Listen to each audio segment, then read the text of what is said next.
You guys are there, no? Yes. Okay, today is the last part of respiratory pathology, okay? So today I'll basically cover tumors only, like there's nothing, it's very short, this is the basics. And then we have this one, pleural effusion, which I taught last class, and lung abscess. Okay, so the tumors of the respiratory tract, like the lower respiratory tract, the upper two you'll study in ENT, right?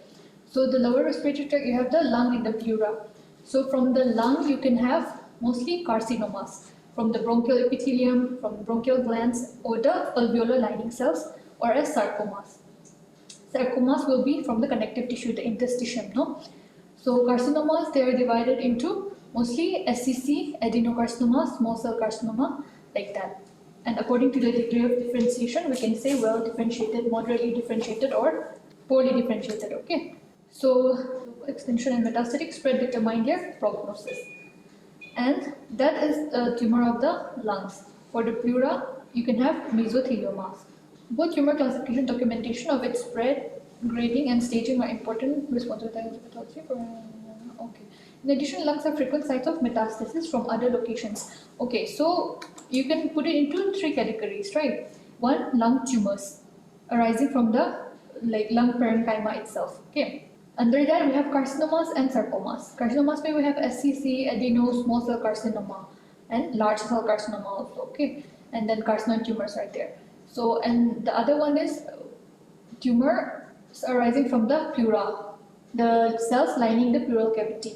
Those will be the mesotheliomas. Okay, another category will be this one, metastasis. Metastasis from other primary tumors, maybe the breast or the pancreas, or testis, bone, malignant melanoma of skin. This melanoma can metastasize anywhere, okay, and it can arise anywhere, which must be distinguished from primary lung tumors. So under primary lung tumors, we have these two, okay, lung and pleura, and then metastasis from other organs. Okay, I'll just quickly run through. And the pleura, these are the pathologies that you see in the pleura. Okay, the pleura is the lining, no? Lining which is outside the lung, okay, and the space which is there, it's known as pleural cavity. Okay, so what is pneumothorax? Pneumothorax is, like I told you last class, when there is air in the pleural cavity. So there are many causes of pneumothorax. It can be because of trauma, when the some kind of lung injury is there, then air will go into the pleural cavity. Okay, that is one cause, and another cause is emphysema. Last class we discussed emphysema, right? So in emphysema, what happens? All this bulla, dilatation of the air spaces are there, right? Which are filled with air. So when this bulla, they rupture, then air will enter the pleural cavity. Okay, that is another cause of pneumothorax. As the name suggests, this air in the thorax, basically air in the pleural cavity. So these are two causes. Okay, pleural effusion is when there is fluid in the pleural cavity. Fluid, mostly transudate or exudate. Okay, watery kind of fluid. When there is pus in the pleural cavity, it is known as pylothorax. Okay, and when there is chyle or any other fluid, it is known as chylothorax. So pleural effusion is basically fluid in the pleural cavity. Okay, and there are many causes of pleural effusion. Like there can be systemic causes, like congestive heart failure, which affects most of the organs, right? So those are the systemic causes, and that is mostly transudative. Okay, suppose cirrhosis of the liver and the congestive heart failure, they can cause transudative pleural effusion. Another type of pleural effusion is exudative. Exudative is mostly due to infections or malignancies, okay, of the nearby structures, maybe from the liver, from the lung. Okay, that will cause exudative pleural effusion. So there are two types. You just need to know the basics for now. Pleuritis means, as the name suggests, what does itis mean? Anyone? What does itis mean? What does pleuritis mean? Inflammation, no? Inflammation of the pleura. Okay, inflammation of the pleura can be because of anything, any infective cause, or when you have autoimmune disorders, right? Like rheumatoid arthritis. Okay, there are autoimmune diseases like rheumatoid arthritis and all those. So in all these autoimmune diseases, you can have inflammation of the pleura or the pericardial pericarditis. Pericardium is where it's a covering of the heart, right? Like in the lung you have pleura, in the heart you have pericardium. So you can have pericarditis or pleuritis in these autoimmune diseases because they are mostly in these diseases mostly there is systemic involvement, right? All throughout the body there are like involvement of many organs, right? So pleuritis you can see in autoimmune diseases or any kind of infection. Okay, tumors of the pleura. We have malignant mesothelioma, which I mentioned before, and then there is the solitary fibrous tumor of the pleura. You just know the names for now. You don't have to know so much also. Okay, so tumors can also arise from the pleura, not only in the lung. This one, so I'll just quickly go through. This one I covered, no? Bronchitis, asthma, cough, wheezing, dyspnea. Dyspnea is difficult in breathing, okay?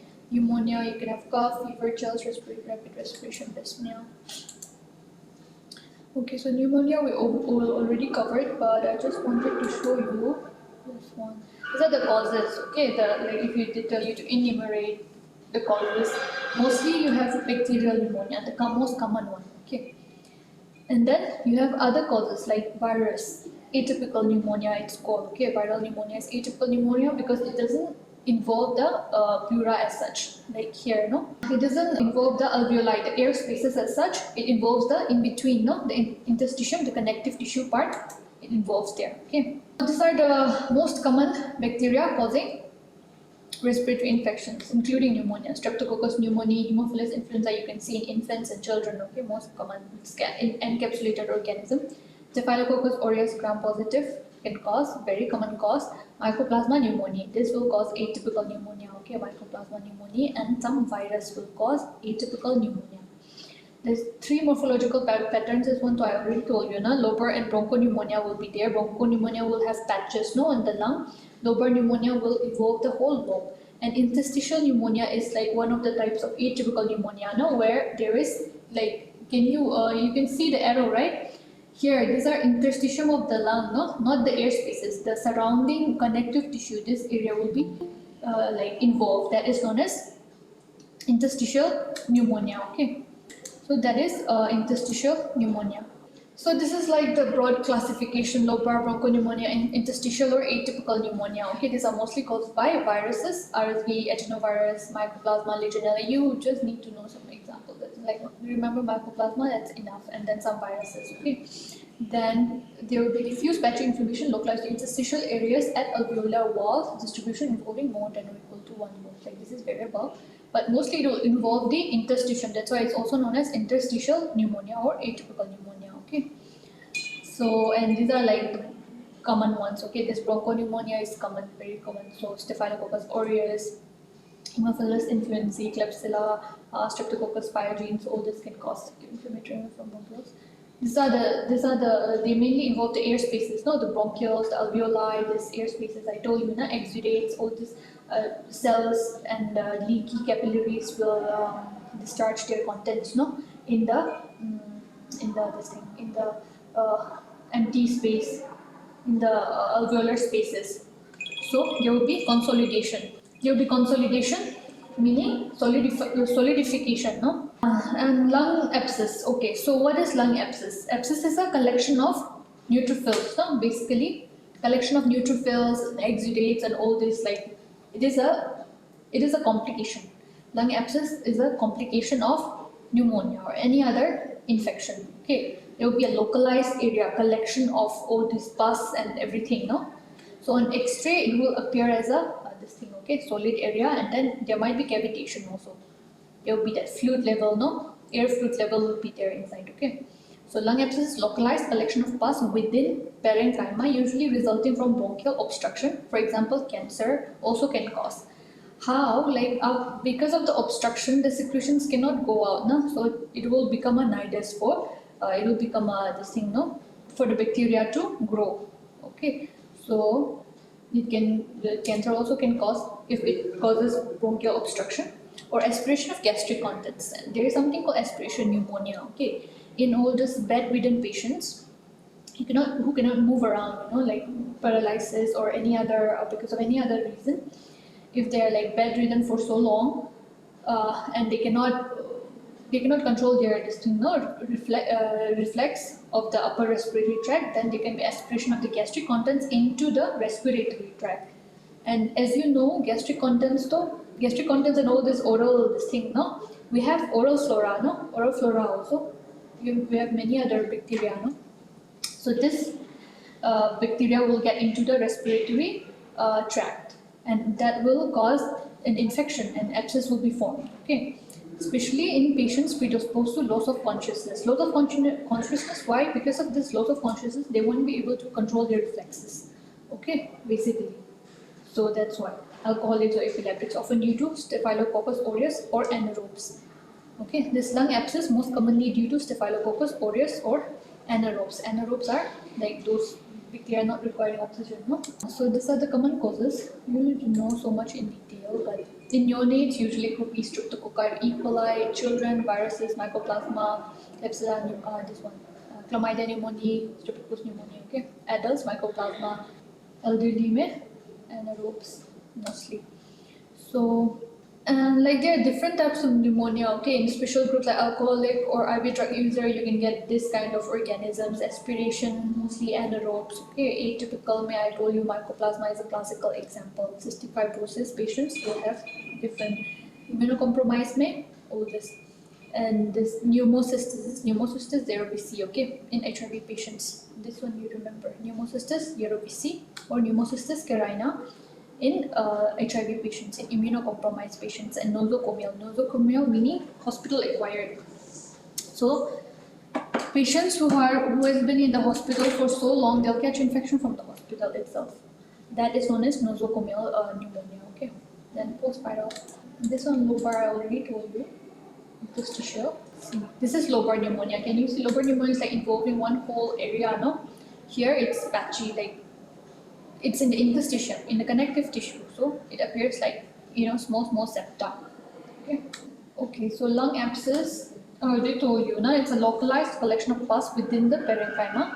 It's caused by aspiration of oropharyngeal contents, especially in patients predisposed to loss of consciousness, for example, alcoholics or epileptics, or bronchial obstruction, for example, cancer. Treatment is usually with clindamycin. Air fluid levels often are seen on X-ray. Fluid levels common in cavities. Presents such as cavitation. So cavitation can occur in lung abscess lesions. Okay, due to anaerobes. Mostly they are due to anaerobes because aspiration is mostly due to anaerobes. Okay, bacteroids, fusobacterium. You remember all this. So this is a lung abscess with cavitation. Can you see? It's forming a cavity. This is a lung abscess. Okay. Then TB, I already told you. Here also TB also, it's a cavitary lesion, right? You can see, there's the focus of this thing. Obstructive lung disease mein, we have our this one COPD and this one mostly emphysema. Apart from asthma, no? Mostly these two types. I told you last class, no? This is the definition. This one you'll find in books only. Then bronchitis also I already told you. This is emphysema, no? Dilatation of the air spaces. This is emphysematous lung. I told you Panna-Sinara, Central we have discussed. This hyperinflation in COPD. Because of the dilated air spaces, it's appearing more black everywhere. It looks inflated, the lung hyperinflation. It looks like this on X-ray, okay. Bronchiectasis, okay, asthma. Asthma may in microscopy. You'll have all this smooth muscle hypertrophy, Kurtzman spirals. This is actually the shed epithelium forming whorl-like pattern. Okay, those are like Kurtzman spirals. These are Kurtzman mucus plugging. Yeah, this is the lumen. No, you can see there's mucus plugging, and there will be hypertrophy of the smooth muscle of the air spaces. This is a bronchiole. No, yeah, these are the pathologic features, and then this one tonight. Trigger, as you know, it's an allergic thing, so phenomenon, so extrinsic allergens, intrinsic factors. Okay, and this allergic bronchopulmonary aspergillosis can also cause asthma-like picture. Okay, restrictive lung disease. Yeah, so what we discussed in asthma and all, those were obstructive lung disease. I told you in the first class that there are two main types of lung diseases if you classify. Obstructive and restrictive. So obstructive is because of the involvement of the airways. Restrictive is because of involvement of the chest wall maybe. and then interstitium also. If there is any interstitial fibrosis, the lungs cannot inflate properly, inflate and deflate, work properly. So they come under restrictive lung diseases. There will be decreased lung volume and decreased oxygen diffusing capacity on pulmonary function slides. So just know that there is something called restrictive lung disease also. Okay. These interstitial lung diseases, no, I told you interstitial में भी pathology हो सकता है ना, apart from the air spaces. So they come under ILD. ILD का there are many causes. Okay. Good pastures, regenerative are autoimmune causes. They can be eosinophilic granuloma. Drug toxicity can also cause ILD. Adult respiratory distress syndrome, neonatal respiratory distress syndrome, pneumoconiosis. This is coal miners or coal workers pneumonia also is there, related to the occupation. All these inorganic particles will get inside the lung and cause disease. Okay, this is because of asbestosis. This is because of silicosis mainly. Then sarcoidosis is there. Idiopathic pulmonary fibrosis can also cause ILD. Just know that these are there. Like they won't ask you on this, but I just wanted to show you some things. So this is about lung cancer. Lung cancer is leading cause of cancer death. Presentation will be cough, hemoptysis might be there, bronchial obstruction will be there, wheezing. So in an old patient, if there is hemoptysis, you suspect lung cancer. But okay, if the age is like 60, 70 years old, there will be pneumonic coin lesion on X-ray film like that. This is squamous cell carcinoma. Risk factors: cigarette smoking is mainly responsible for lung cancers, but it can also occur in this one. Second-hand smokers, we say, who do not smoke but who live with someone who smokes. Second-hand smoke. Okay, second most important cause is asbestos. Okay, this will be under occupational disease. People who are working in the industries which use asbestos. So these are the broad. This is the broad classification. You have bronchial carcinoid tumors. These are basically neuroendocrine. Okay, you have small cell cancer. These are mostly associated with smoking. Then you have non-small cell. Basically, just remember small cell and non-small cell and metastasis, and then pleural origin of tumors. That is enough for you. So small cell, we have non-small cell. Under non-small cell, we have squamous cell cancer. The cells look like squamous cells, and we have adeno meaning glands. So there will be many different. There will be glandular pattern of the tumor. Okay. Then large cell tumors, anaplastic carcinoma. Anaplastic meaning no differentiation. It's not differentiated. You cannot classify under adeno also. You cannot classify under squamous also. So these all come under non-small cell. Then metastasis from the breast, liver, renal, or colon. Okay, they can be metastasis to the lung. Lung is a very common site for metastasis also. Okay. Then pleural carcinoma, mesothelioma can arise from the pleural cavity. And this is associated as asbestos. So you see, all these workers who work in industry involving asbestos, they will have this mesothelioma. They will develop mesothelioma after 15, 20 years.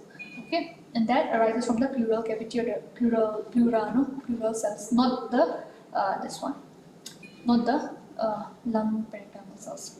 Okay, so these are the types. If I have told you, just that. Carcinoid is a type of this one. It secretes hormone and all. Okay, it's a type of neuroendocrine. Clinical presentation may be non-specific, but you can have all this, what we have said before. You can have bone mets. If there is bone mets, then you have swelling, pain in the bones, hepatic metastasis, jaundice, with liver involved now, then hepatomegaly, because anorexia. Surgical removal, chemotherapy you can do. So I think I have covered all the topics for you. If you guys had a test this week, can you guys hear me? Do you want to clear any doubts? Do you have any doubts? Like basically these slides actually are not for you because I'm not teaching everything. You need very basic things like there is something called lung abscess. It looks like this, it can exist in this kind of patients. Like that is enough for you. So I haven't gone into the details. Now what is dyspnea? Your clinical postings have started, no? For you guys, I think second year say you start your clinical postings. So you try to correlate with the clinical things. Okay, when you read theory also. This is the main classification, no? What we have discussed is mainly obstructive pulmonary disorders. Cystic fibrosis can also come under. You guys know what is cystic fibrosis?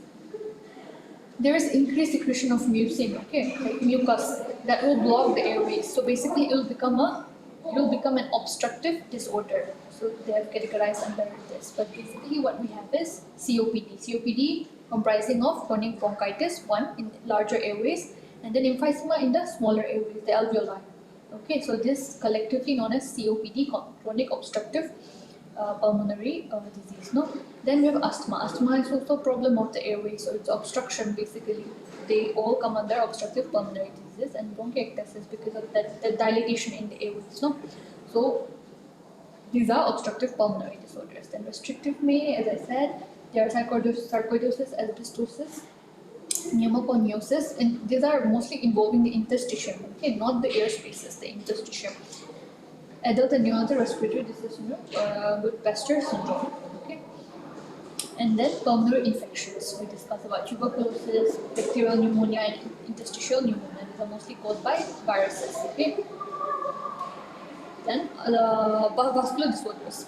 Vascular disorders may pulmonary embolism and pulmonary hypertension will come. This will be very lengthy discussion, and you don't need to know so much also, but just know what is embolism, no? Embolism meaning, you know what is a thrombus? Like some kind of clot is formed by the coagulating factors.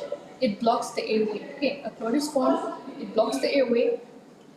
And what happens is this clot or thrombus, it gets detached from the point of attachment of where it was. It gets detached. It goes to other organs through the circulation, and then in that organ they can cause this one ischemia and other effects. Okay, like the circulation will be blocked because of that. Circulation will be blocked, meaning there will be no blood supply. No, so ischemia or the tissue will be dead. So those kind of symptoms will set in. So pulmonary embolism is when this kind of clot or thrombus will come from other body parts, mostly the legs, okay? Because all this, you know what is DVT. What is DVT? Deep vein thrombosis.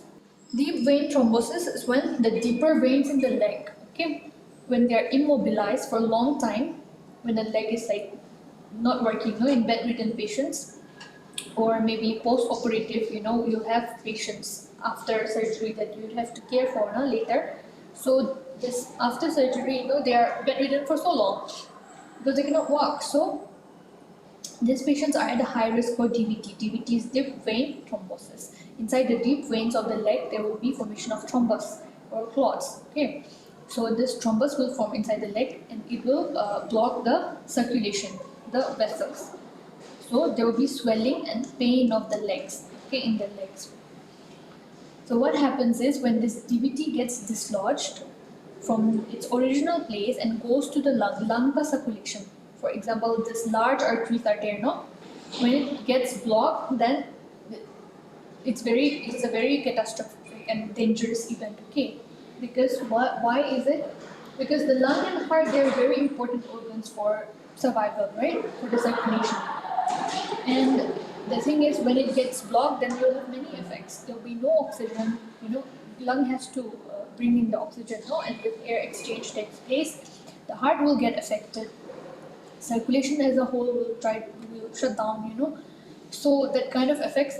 So pulmonary embolism is a very dangerous condition, okay? So it's important that you identify early. Okay, there can be chest pain, there can be hemoptysis because of the blockage of the large arteries of the lung, okay? So that clot is coming from mostly the leg when patient has DVT, deep vein thrombosis, or any other thrombus in any other areas of the body, okay? So when it goes to the lung, it becomes very dangerous. So that is pulmonary embolism. That pulmonary hypertension is also related to the circulation. I won't go into the details, but just know that there are vascular disorders also. Okay. And then other disorders like these are like tumors only, basically bronchogenic carcinoma or lung tumors only. Okay.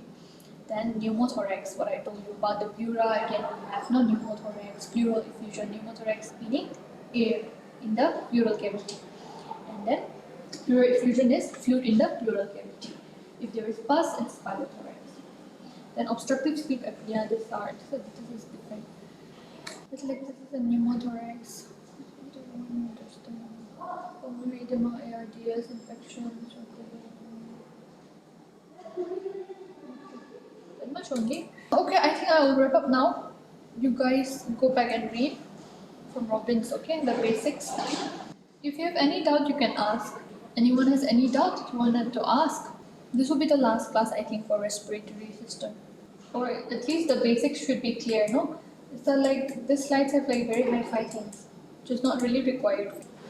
But I want you to clear your basics at least. Is it clear? Okay then, we'll wrap up now, okay?